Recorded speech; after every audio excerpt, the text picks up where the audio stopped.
All right, it is Sunday. It is back to basics. Weekends are like, man, I tell you what, after Thursday and just seeing what I believe was a lot of light bulbs going off.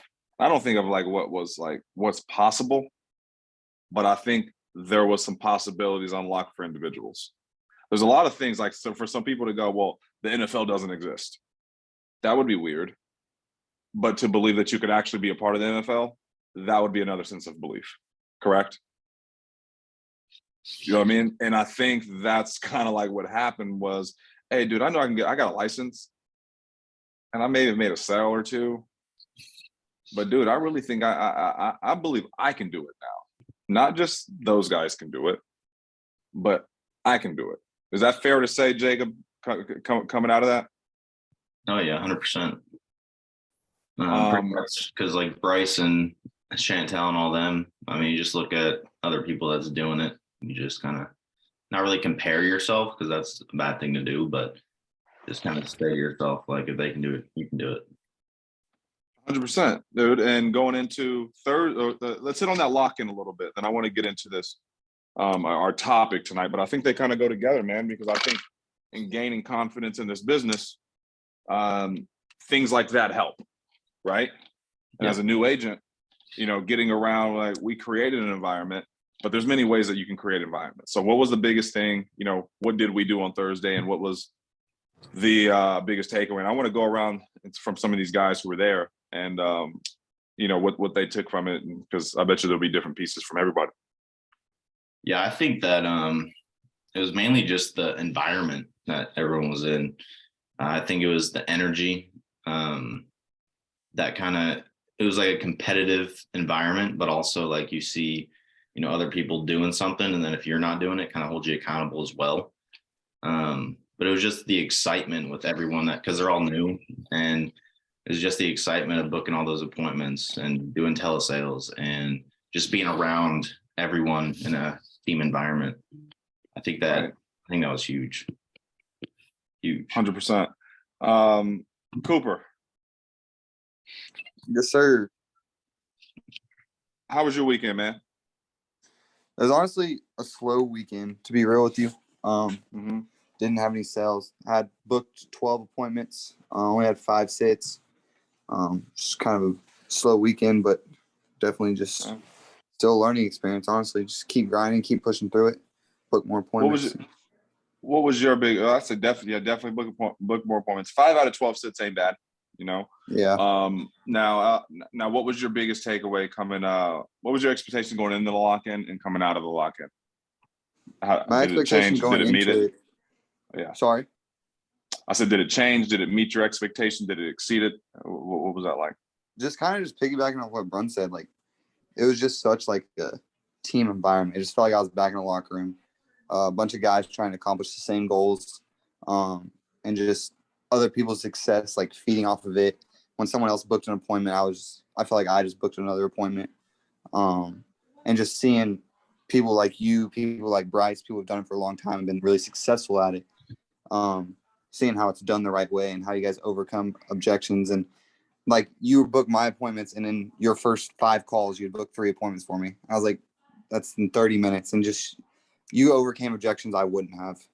So just seeing how people that are really successful in this business, how they attack certain things, that definitely was something I took away from it. And what could anybody agree on here that you also saw that they dealt with the same stuff you do?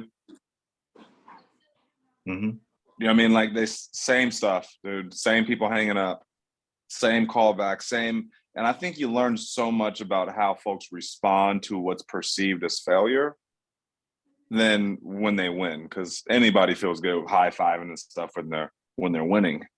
But what about when they're perceived losing? How do they look? How do they respond? And did you see Bryce, myself, Jacob, when anybody did anything like that? Was there any stopping what we were doing? No. On to the next. But then but when you're by yourself, or you see people, and I seen people as we were in this group, Do you know what I mean? Like, some folks, and you're new, you know what I mean? You book one, dude, you go take like 3 laps around the house, boom, boom, boom, boom, boom. I'm like, bro, 30 minutes passed, my dude, get back on the phone. You know what I mean? Or, you don't book one. And then now you're over there nervous as hell thinking, damn, did Dom hear me? Or did Bryce hear me not book that one? I'm like, dude, who cares? Just get back on the phone. So I think you'll learn so much more about, yes, some winning's great, but defining what losing in this business and how to respond, I think, is what you learn a lot the most when you get around some top producers. And Definitely. you realize, holy shit, they're dealing with the same stuff I am. Yeah, same stuff, same leads. And actually, let me call the lead that just hung up on you. Do you know what I mean? And let's do it. And I think that's the fun part about this. I remember being in Connecticut one time, and I was on the phone with this lady, and Sean, like, he was looking at me. He's like, dude, just hang up the phone. Like, basically, it's a wrap, dude. You're not gonna book it. Hang it up. So I hung up on the lady. He comes over. He goes, what are you doing? I was like, dude, I'm trying to book appointments. He goes, that's the problem. You're trying too bad. You need to just call them up and do it. I was like, all right. He goes, call her back. I was like, what am I gonna say? He goes, you ain't gonna say nothing. I'm gonna talk to her. So he calls her back, says, hey, ma'am, we got disconnected. She goes, oh, I thought you hung up on me, right? He goes, nah, we wouldn't hang up on you. We got disconnected here, but I'm the manager here. And what we're gonna do is come out tomorrow. No, I don't need it. We know you don't need it, whatever. He got me in front of the lady. I sold this lady 20,000, like one of my biggest policies to date at that time. And it was somebody who I was arguing with on the phone, but he shut it down, got back on the phone, and showed me that, dude, the same person you could be arguing with is the same person that if you don't get emotional, you could be booking. And there's no room for emotions on the phone. Eli, we worked a lot on that. How did your phone into weekend sits and things like that? How did that shape up for you after Thursday? I think I learned a lot just slowing it down because I just came in very aggressive, and I didn't even realize I was coming in aggressive till I had you, Bryce, Bruns kind of watching me in person, seeing how I was overcoming the objections. Like, I was kind of bullying my way in there. On Friday, I had 12 appointments booked, and I had 4 sits, and then I had 1 policy written. Saturday, I had 2 appointments, both no show. And then today I had 4 and then 1 sit, but it was over the phone, and we weren't able to finish because she got busy. But I think it turned it quality because I had a lot of better conversations in person with these people, like the ones that I sat with. And they were more aware of why I was there, what I was doing. And instead of just getting there, like, I don't know why you're here, is more, let's just get into business. So I think it turned that lead into more of a quality lead, just slowing it down. Right on. And those are all just big stuff that time after time, you get the environment, and lock-in's not something you're going to have every twice a week, but you remember what it feels like. I remember I used to fly up to Connecticut once a month, and they used to have dials on Saturday mornings. So you'd be going there Saturday morning, 8 a.m. and dials, basically like a dial lock-in at the office. And I do that once a month. And that kept me going for when I got back home, So you guys got to just keep remembering that Monday's coming up. What's it look like tomorrow? Do you know what I mean? Like, how's that dial session looking? What's my goals, etc. Now, Bruns, let's get into the training, dude. All right, we're about 10 minutes in. You have done what I believe a lot of folks can do in their first 90 days with in the company. Okay. And what that is we hear folks all the time go, hey, get to your first 100 appointments. And I think you took that to heart when you started. And then also I want to hear what your take is, man, and what your process is on how folks can get better at this, because I don't, you sit back and it's, you got all these different products, or let's say all these quote unquote different companies and things like that can be distractions. And we're trying to gain confidence in this. And I hear somebody like, Talon say, hey, I want to learn the products. I'm like, dude, that does yield confidence, but there's something else that comes before that, And I know when I started, my big thing was I wanted to know everything about the products because I was like, dude, if I just know what I'm talking about, I'm going to be able to sell more, you know? And I believe that confidence is gained through understanding the people, you know, and understanding what, you know, how this process is and understanding yourself. So let me get out of the way, dude. But what is your, I'll just open up with this question. What does confidence mean to yourselves in your past 3.5 months? You've issued how much? 84,000. All right. So let's go $84,000. All right. So people are like, why are you guys on call Sunday night? Because we want to teach you how to make $84,000 in 3 months. That's why. So if anybody around you asking, like, what are you doing? That's what you're doing. And that's why it's worth it.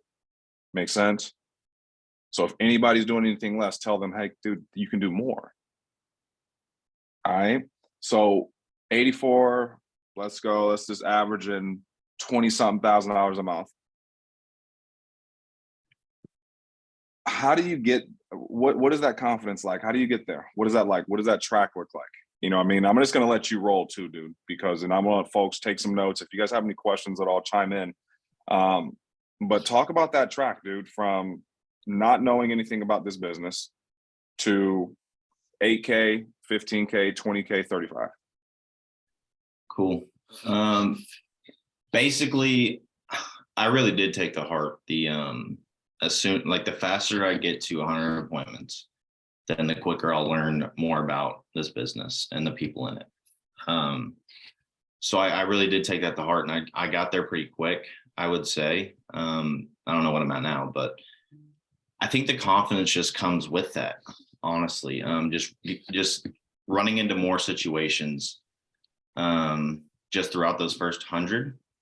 And then after those first 100, that's where it kind of just becomes like a flow, just becomes like natural. Like, you don't really need to know so much about the product, more about the people. And that's what I learned throughout those first 100 is it's really all about connecting with the client and really just figuring out why you're there, and also why that they should buy from you, or why, you know, how to kind of get them to trust you and also like you, because that's typically why our client buys from us. But throughout that process, I think it was more about the activity, really, because I mean, I didn't stop working like for the first, 60 days, like just didn't, like 7 days a week, like either on the phone, either on trainings, either on YouTube, either watching my own recordings of myself, kind of understanding, what I was sounding like on the phones, just watching all these different videos on YouTube about everything. Product wise, I really didn't know much. Stay focused on work. I kind of just shut everything else out. I used to, I'm 20 years old. I used to go out every weekend. I used to hang out with my friends every day, go golfing like 3 times a week. And once I kind of figured out how far I could take this thing, I kind of just shut everything else out. I didn't go out as much. I really didn't go out at all. I haven't gone golfing in 3 months. I haven't, hung out with my friends, anything outside of like business related. And I kind of just like went full gear into this thing, knowing that if I didn't go full gear into it, then I wouldn't really get to the place I really wanted to go. So I think really just, locking in and keeping your head like forward, and not really getting mixed up in your past. I think just shutting everything else out and just staying focused on, what your goals are and what you're trying to accomplish in this. And that's basically what I did, is I just kept my head low. Didn't focus so much on the last week. I always focused on today and what I can do today and tomorrow. And I didn't, if I had a bad day, if I had a bad week, I never got emotional about it, because I just knew that, that's always a learning process of what I take from, past sits or past like no sales. It's always a learning process, a lesson. Always calling Dom saying, hey, what should I do differently in the situation, and learning from it rather than becoming emotional.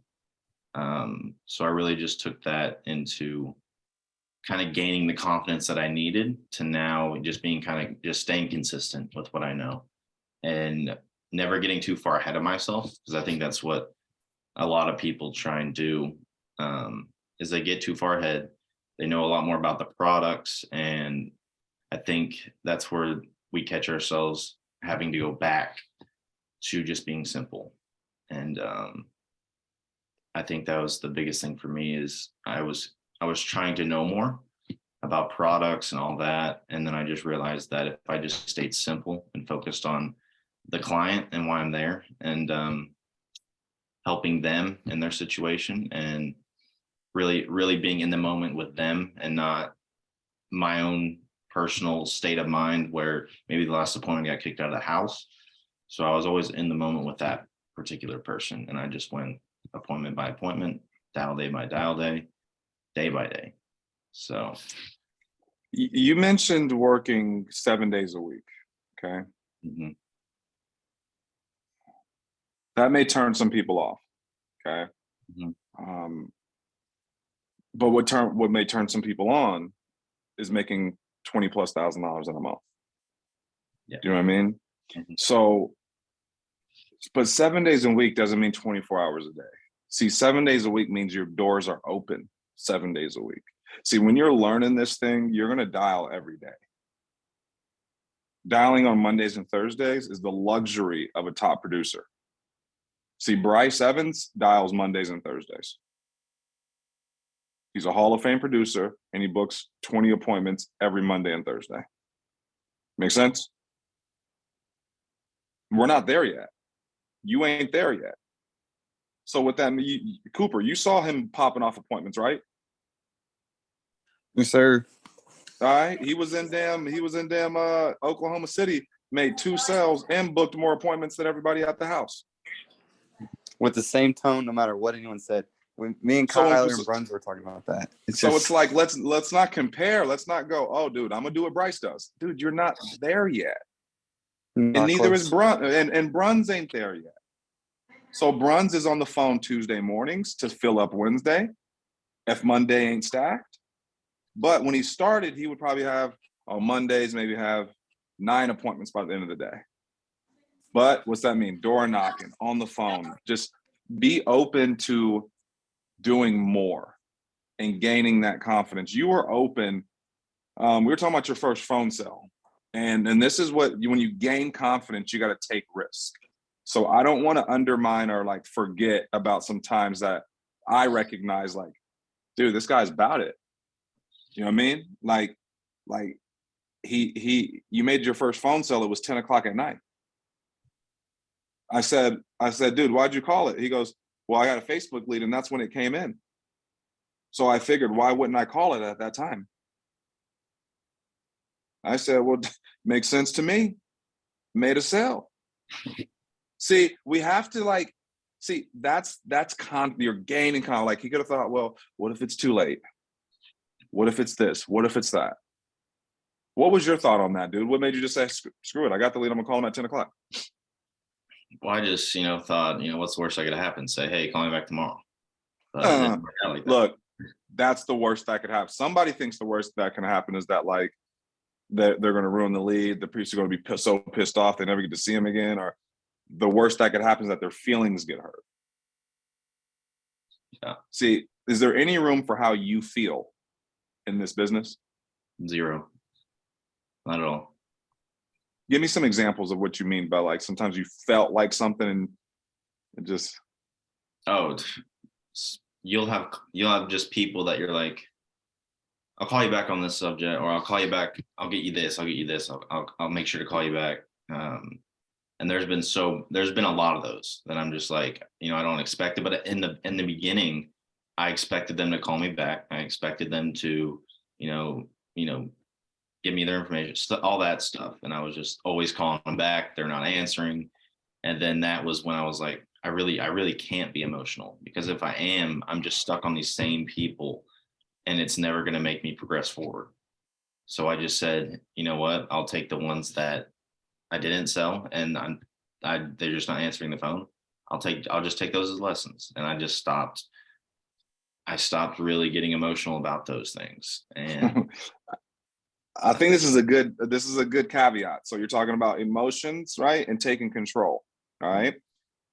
How are you taking control in a sense to where maybe before your emotions were trying to be understanding? Do you know what I mean? Like, oh, they will call me back. mm-hmm. You know, and how are you not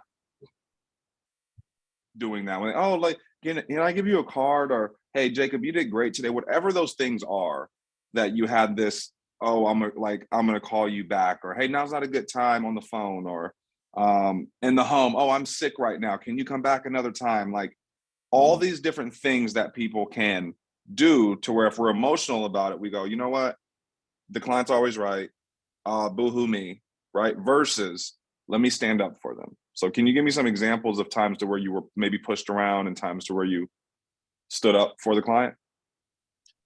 Yeah. So there's this one time I had a lady, and she said her daughter did all her finances, all these things.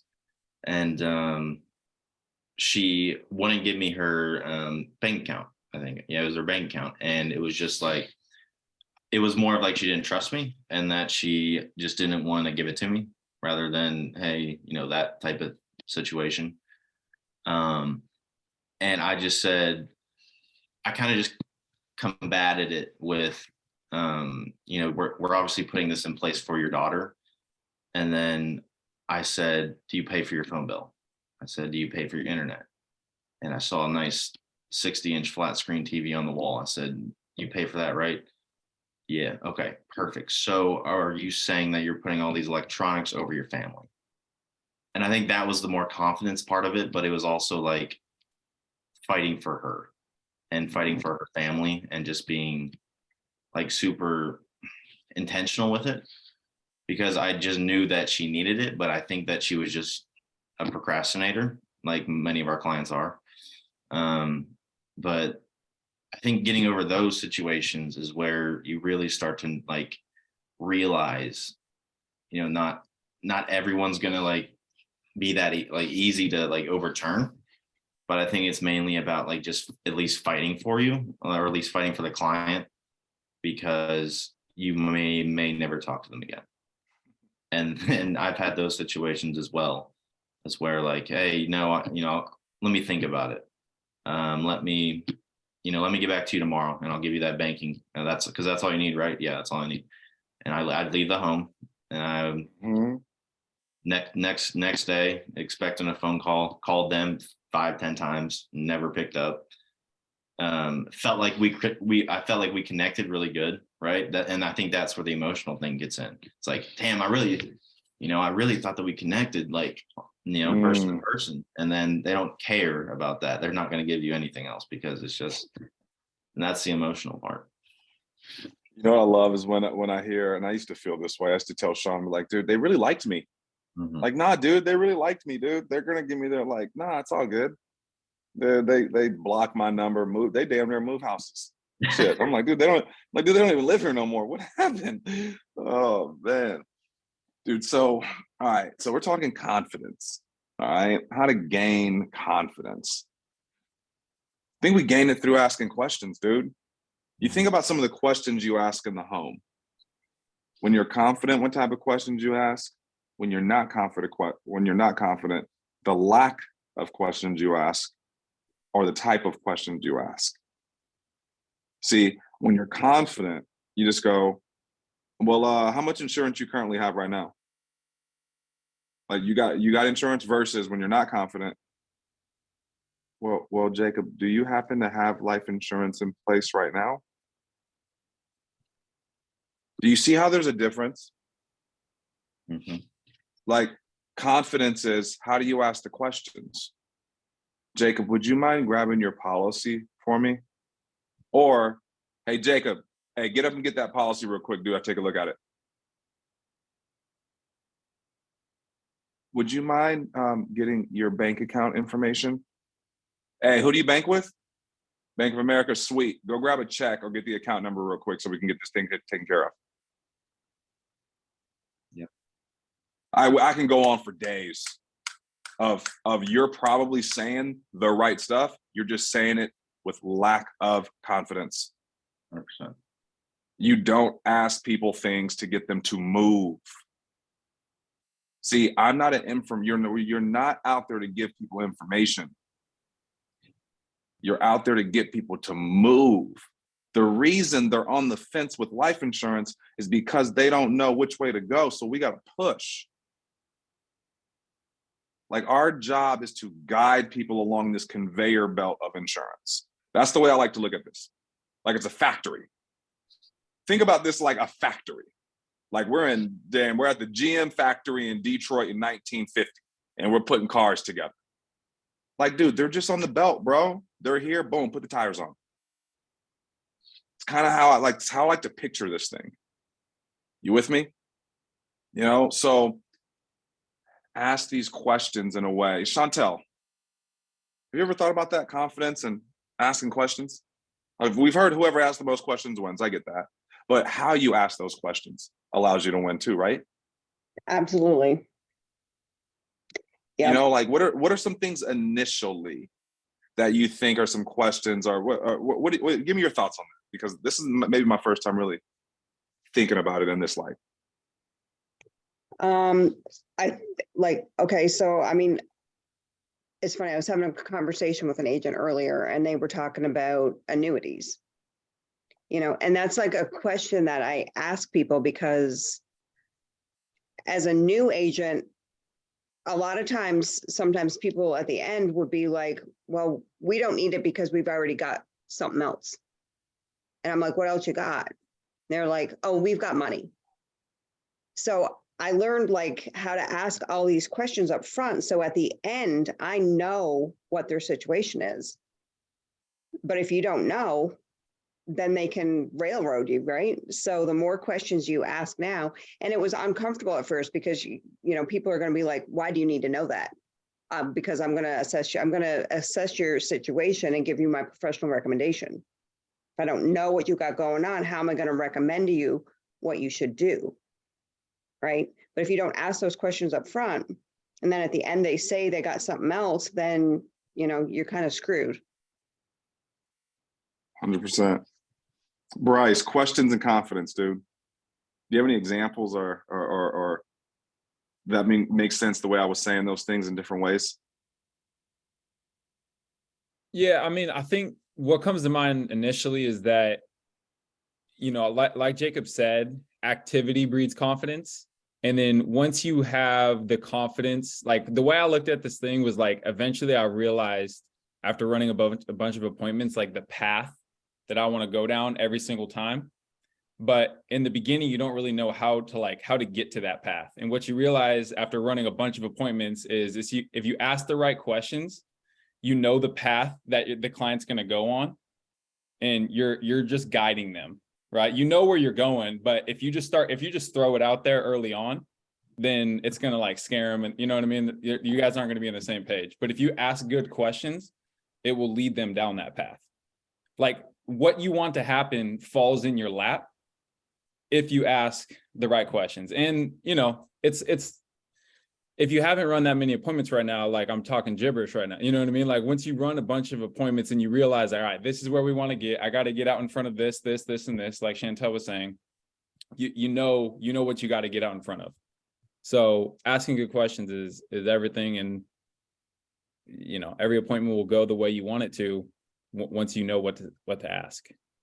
And don't be afraid to ask questions. Mm-hmm. Do you know, like something as simple as how much money do you make? Like you could start getting nervous around that. Do you know what I mean? Like, well, how much do you make? Like, I mean, these are just little things that we're all asking these simple questions, but are you asking them with confidence? Yeah. And like a big one, if you're sitting with a couple, it's like, all right, Bob, you don't come home from work tomorrow. Mary, what does that look like for you?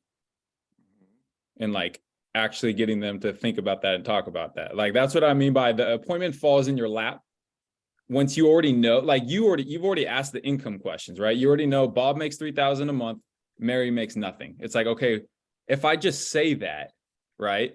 Like it's not going to hit the same way as if I get Mary to talk about what it looks like for her if Bob doesn't come home from work tomorrow.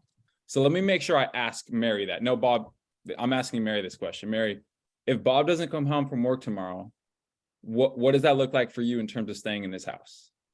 She starts talking about it. Boom. I don't like policy sold. You know what I mean? Like she's screwed. He needs insurance. Now we just got to finish this up. Right. So that's what I mean by that. Versus just taking, okay, you make $3,000, you make nothing. Okay. So it I'm looks like you guys did this some insurance, huh? Right. yeah. You know, so I think, yeah, getting a little bit deeper with that. Good stuff, man. Let me look at this. Thinking about their family. Yeah, for sure, man. Any questions at all as it pertains to anything that Bruns hit on already? I got a question for him. Yeah. That time between, I think a crucial time, like if we're just getting started, even if we're just pretty new in this thing, is like we pass our test or we just got licensed and before like we're getting in the field, like, dude, what did you do for like self-training? Right? You kind of hit on it, you watch some videos, but like how much did you watch? Like what did you do to like get yourself prepared aside from just being in the field? I think the biggest part, honestly, was that first business opportunity meeting. And that was with Zach Moreno, but that was before I even started really anything. I think that was the day I took my test and I went to that business opportunity meeting. And then that kind of gave me just a perspective of what, because he's a young guy, 24 years old, Hall of Fame producer. And it kind of gave me a perspective of like, you know, he can do that and he's doing it. So what does it take to get there? So basically after I got accepted, all that stuff, I think the main thing was recording myself, watching myself, my script, seeing how nervous I was, seeing where the lack of confidence was and with what I was saying. So I knew my main focus was just booking appointments because I knew that the sales would come. So I just said, you know, I'm going to get these first 100 appointments out of the way. I didn't think that my sales would come that quick, but it just came along with it. So it was a bonus, right? But I was just expecting to run 100 appointments, learn from that, and then, you know, after that, then that's when I'll start selling. I don't know what my mindset was, but I was just like, I just want to learn a lot before I really start doing a lot. But I was doing a lot. You see what I'm saying? But I would watch those videos every single night after dial day, after the appointments I ran in the car going to these appointments. My first appointments ever, I listened to podcasts. I think I had like a 2-hour drive one time. And I went into FFL Golden State. They have a podcast. I don't know if you ever talked about that, Dom. But you guys had like podcasts and there's like 6 seasons. And I just watched I listened to like every single one of them. And it was from a while ago. But I just remember driving to appointments. I listened to all these different podcasts about every different situation. I'd get home that night, watch more videos of myself, and I'd always take new videos because I knew like I can't really learn of my progression off of just the videos I took at the beginning. So I would take new videos and then I'd look at those every night. And then before I dialed the next day, I'd be like, okay, I gotta work on this, gotta work on this, gotta work on this. And then pretty much just being consistent with that and just trying to book as many appointments as I could and running as many appointments as I could. Starting out, I think that was the main thing. Dude, do you know like that is a lot of like the training's out there, but a lot of the adjustments that you're going to make early on are going to be adjustments that you make on your own. Mm-hmm. Like we can talk about some stuff, but your self correction is the best correction when you have proper data. You know how many guys on here have never heard themselves dial the phone? Oh, they've heard it one time, their first week. It's like in baseball, what if you just looked at your swing from the first week of fall ball? Coach took swings the first week, and you're like, dude, I'm just basing it on that one. It's like, think about this. Did any of that, like, so that type of intensity is 7 days a week? Fair to say? 100%. So we're like, you're working 7 days a week. We're like, nah, dude, this is the stuff that he was doing. He was actually recording himself. He was listening to them. He wasn't just waiting to go, hey, Dom, what do I do next? There wasn't really much of that. Mm-hmm. It was like, dude, like I'm in, like, you see, like, that's why this is an independent position.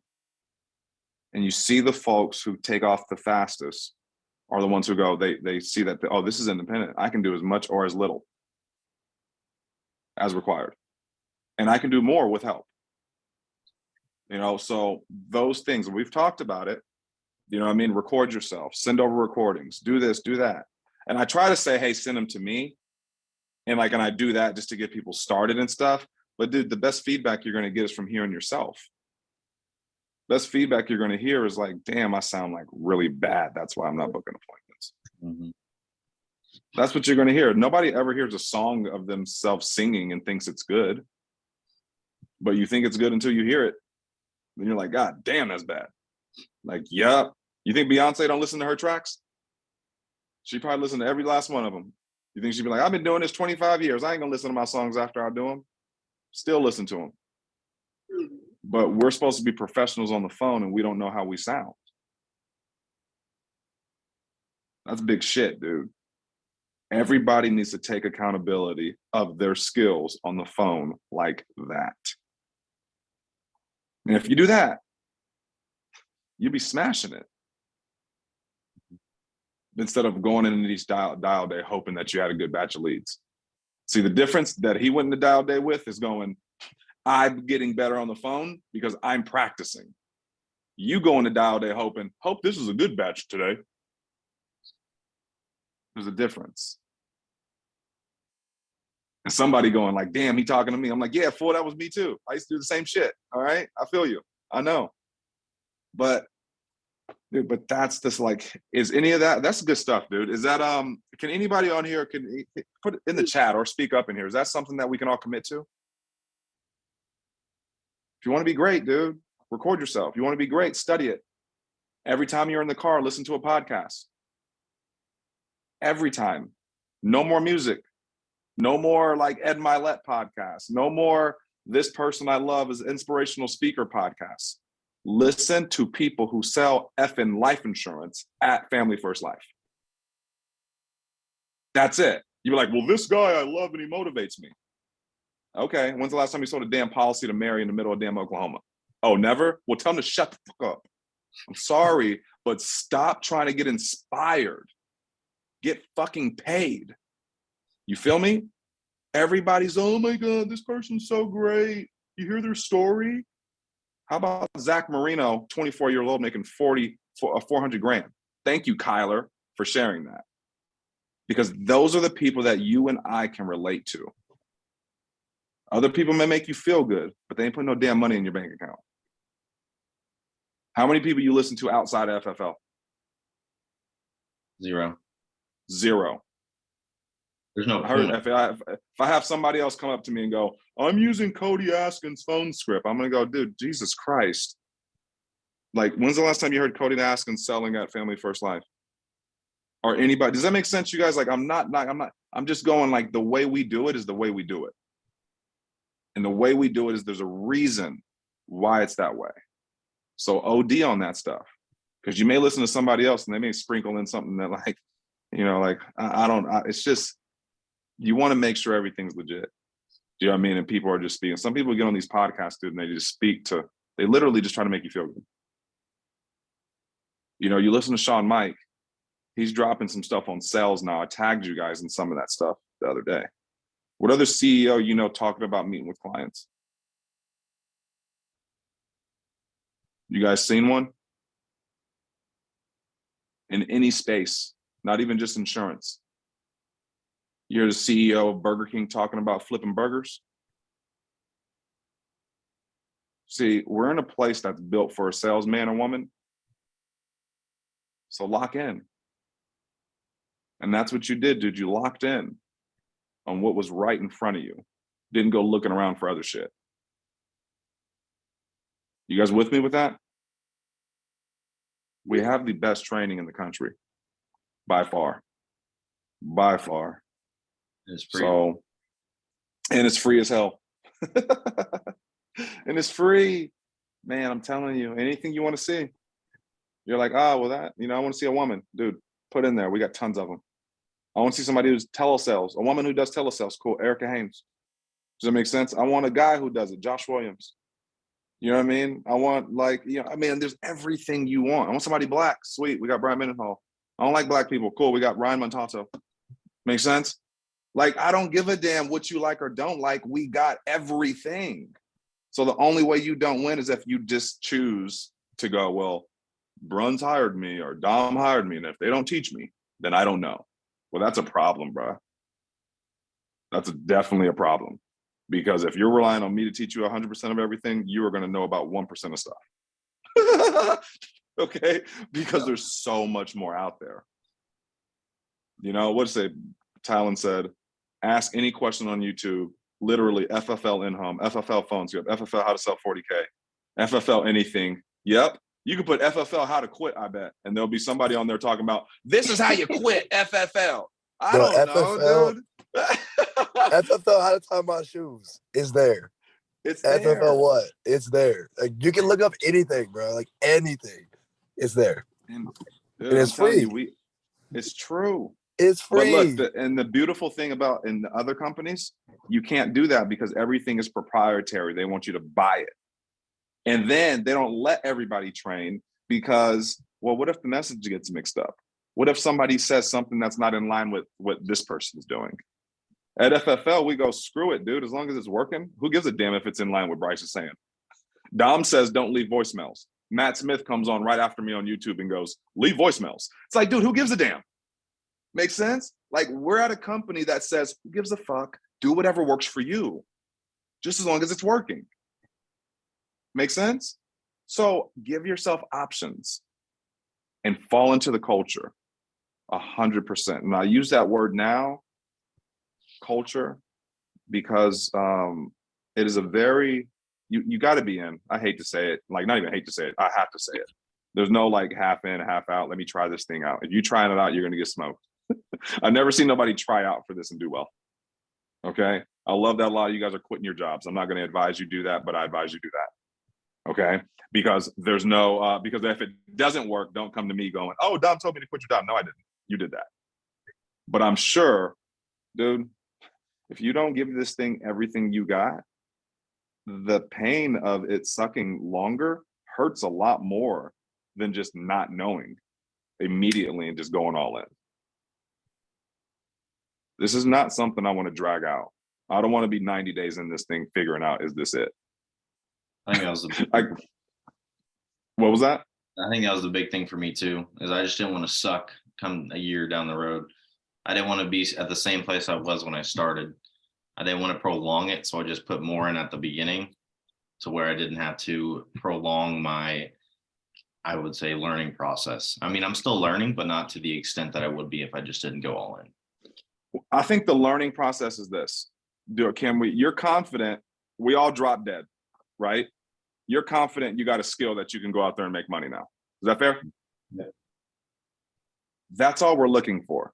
Now, to build a business and you still got a ton of things, you know what I mean? But the acquired skill of hitting a baseball, dude, you hit the baseball now, right?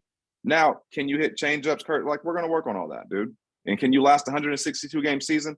I don't know. We'll see.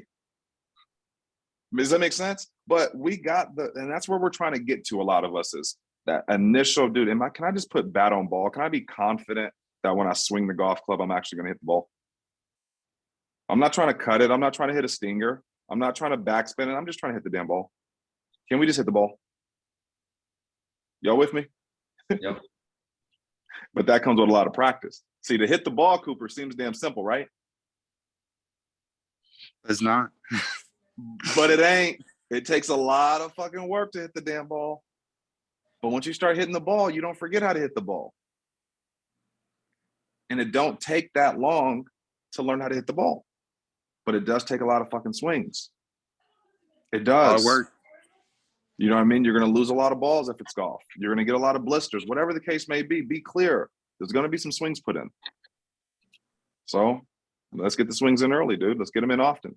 And the cool thing here is that there's no blisters. There's no nothing.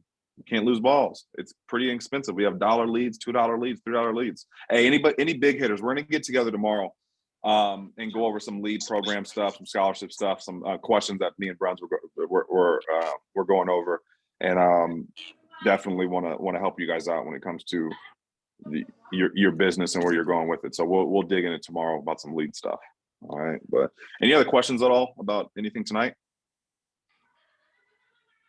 Bruns, Thank you, fire, guys. by the It was way, good. dude. And in 120 days, dude, less than 120 days.